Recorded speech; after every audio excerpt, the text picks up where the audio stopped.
watching NBC 5 News at 5. North Texas lawmakers overwhelmingly oppose the landmark health care plan, and people affected by it here are still trying to understand the details today. NBC 5's Ken Kaltoff is live in Dallas with North Texas reaction. What are you hearing, Ken? Well, North Texas indeed has many health care providers and many people without health insurance. But people we talked to today in the health care business are not convinced that this new plan will solve the problem.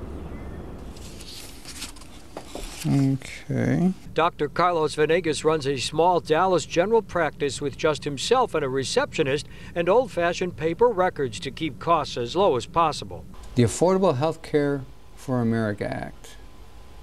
What a joke. He has used his computer to read the health care reform bill passed in Congress over the weekend amid protests in Washington.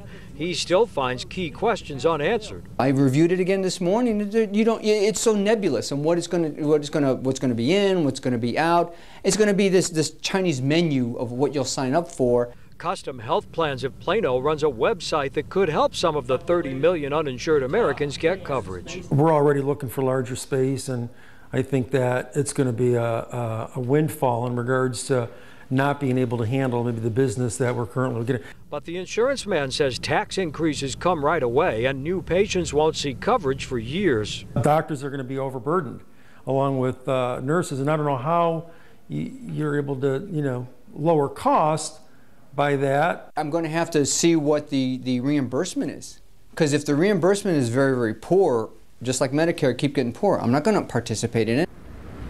Dallas Congresswoman Johnson was the only North Texas lawmaker to vote for the new health care bill. She says that it will help 200,000 uninsured people in her district alone.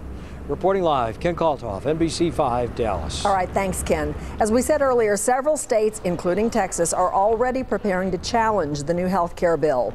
Texas Attorney General Greg Abbott says the legislation violates the U.S. Constitution and infringes on Texans' individual liberties.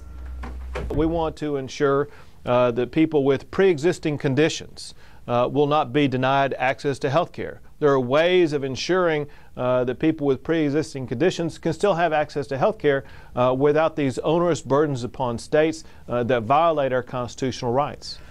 Only House Democrats voted for the bill that is now headed to President Obama for his signature. Look for the latest updates and reaction to the health care bill on our website, NBCDFW.com. You can just search health care.